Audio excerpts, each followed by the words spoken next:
सुस्वागतम सुस्वागतम सुस्वागतम. दसऱ्यानिमित्त आपणा सर्वांस खूप खूप शुभेच्छा.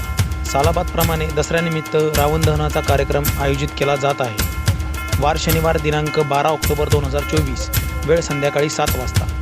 क्रांतिज्योती सावित्रीबाई फुले शैक्षणिक व सामाजिक विचार मंच चौदरवाडी यांच्या सौजन्याने नवीन शैक्षणिक व क्रीडा संकुल या ठिकाणी कार्यक्रम आयोजित केला जात आहे. विशिष्ट फटाक्यांच्या आतिषबाजीत रावण दहनाचा कार्यक्रम आयोजित होत आहे. तरी आपल्या सर्वांची उपस्थिती प्रार्थनीय असावी. धन्यवाद.